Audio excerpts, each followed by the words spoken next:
Welcome back to the channel. I'm Michael, and we have here the Toyota Supra pace car, one of 5 made for the IndyCar series in 1995. And in our last video, we went through this car and started working on it, finding out a lot of very interesting things about it, and we finally got our parts in. We got the fuel cell bladder that goes inside of the metal cage, so we can get this thing going. We can put some fresh fuel in, and at the end of this episode, we'll be driving this car. So let's get to it. There's tires to mount, there's filters to put in. We got a lot of work ahead of us, and I want to go drive and have some fun. $1,600 bag. Yeah, the infamous bag. Yeah, after tax and shipping and everything, it was a lot. So we're gonna get this in the fuel cell. All right, we got our new bladder going in. Very official. I hope it fits. Look at it go. That is a nice fit. Go, baby, go. Come on. All right, that is definitely the correct bladder for this cell. Like a glove. All right, so now I got to take the center out. Just the center foam comes out for our pickup assembly. And we got new fuel pumps. New Walbro pumps for it. Dual Walbros, our new fuel filter. And we got a new latch, because for whatever reason, this did not have a striker back here for the latch, and I just so happen to have this off a spare hatch I had, so I'll be installing that shortly.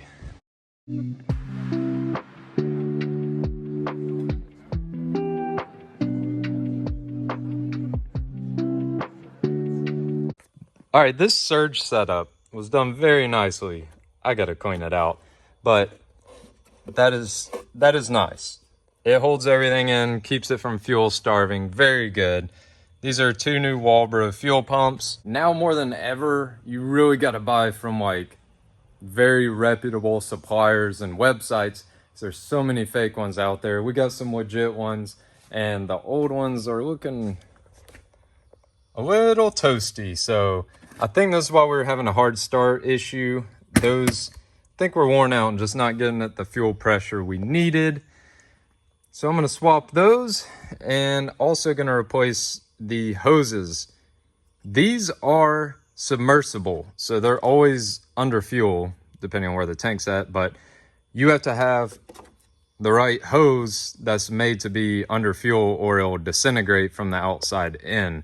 So that's why we have this, and it'll be all fresh and happy, and hopefully cranks right up immediately at first. We'll be good to go. So the reverse step, gonna get these slammed in.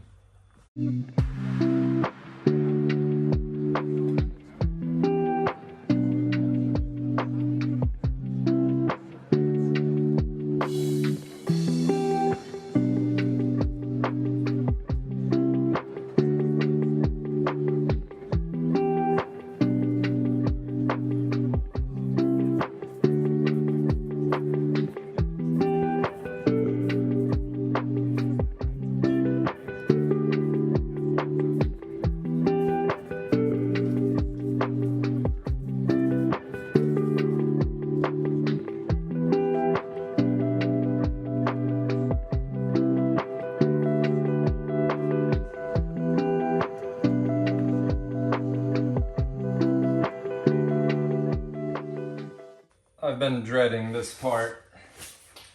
This is not going to be fun. Trying to get all these lines and everything hooked up.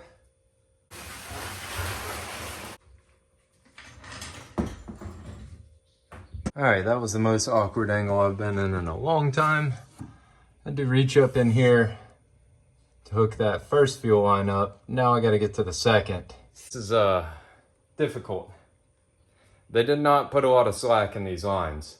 They could have cut me a little slack here. That's my only complaint so far about this car. All right, Now I got to get the back hose. I can actually get that from the rear, so it shouldn't be as bad. I got the fuel line on, and the fuel filler neck is up there. Just have to tighten the clamps. My arms are torn up. I need a lift in this shop very badly. Hopefully I can get one soon. Let's have a look. Yeah.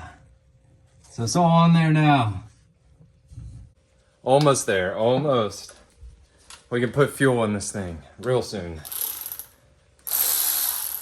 You can see where my chin was wrapped around the exhaust to get everything tight. There it is.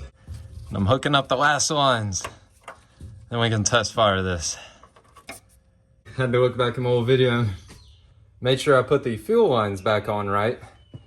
While we're here, if you haven't seen the last video, go back and check it out. We found a lot of really cool things on this car. And while we're at it, go ahead and take a moment and like, comment, and please subscribe to the channel if you don't mind. That would be greatly appreciated. So I did latch this and make sure it worked before putting this in, because a lot of times when something like that's missing, it's missing for a reason.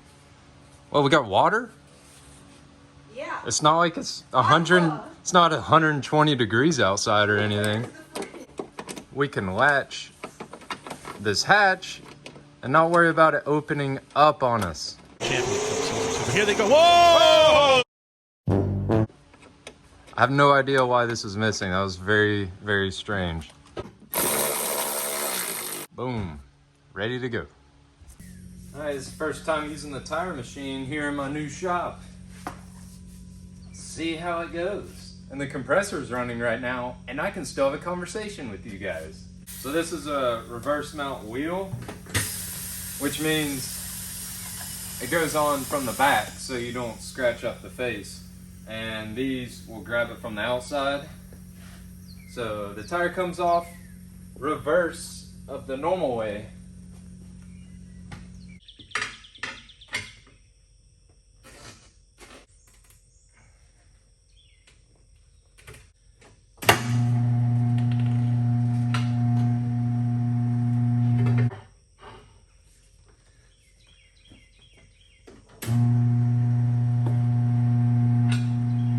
These tires, being from 2007, are going to be very hard, and it was very hard to stretch this tire on there. They're actually not very safe to drive on because they don't grip up very well, and that's why we're replacing these to make sure the car is nice and safe. And again, everything maintenance wise will be up to date.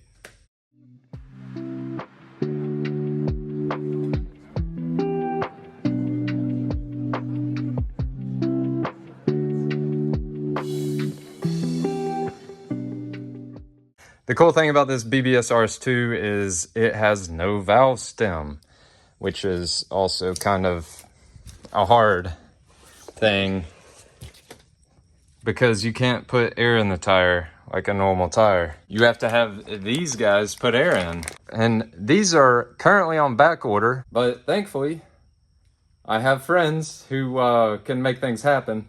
And happened to find a set. I got extremely lucky with that. This is where you put air in the tires. You take this adapter and you thread it in right here. Sneaky, sneaky, sir.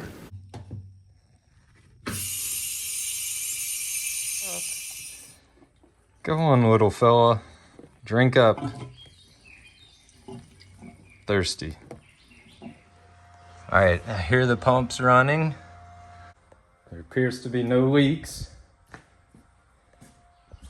All right, hopefully it starts. There might be some air in the system. Let's see.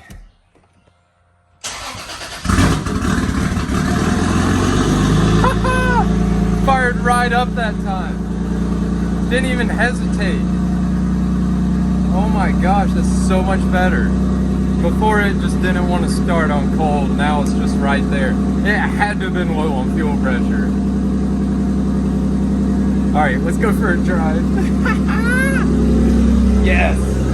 Yes. It does not smell like bad fuel anymore.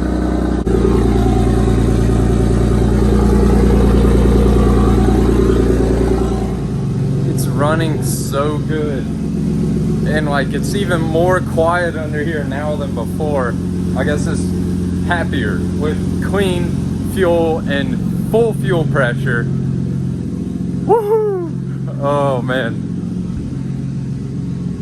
small wins. I mean, this car's happy now. It was stinking up the shop so bad with that bad fuel in it. Oh, it's so much better.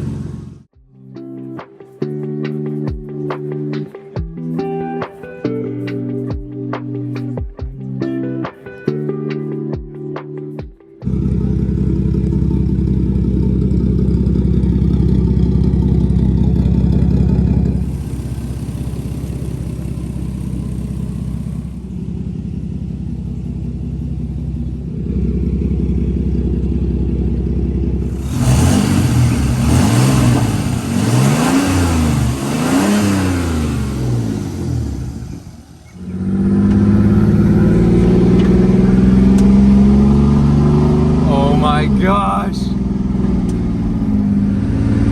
it's alive. Ride's really good. It's definitely straight piped, but when you're off throttle, it's super quiet. This is not bad.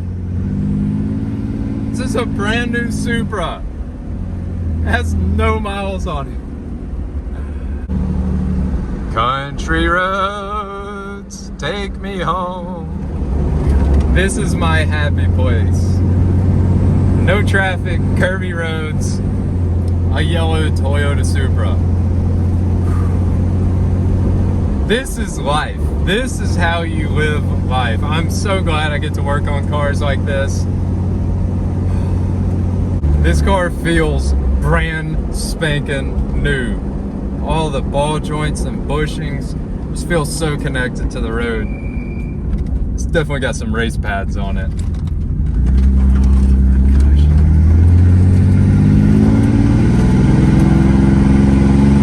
I'm gonna get the tires a little warmed up, broken. Just gonna do a little pull, make sure it goes into boost okay.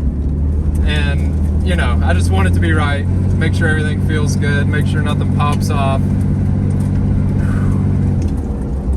I'm kind of nervous. This is the most expensive Supra I've ever driven in my life. This one is absolutely mental. So wicked. Thank you so much for tuning in. I guess this is the end of the road for this Supra, and it's probably going to go back to the owner unless there's anything else he wants me to do to it. What an experience. Another happy Supra back on the road. I cannot wait to share some of these projects with you guys that we have coming up. So make sure you subscribe, and I will see you very soon with a very exciting project. I'll catch you next time. Peace.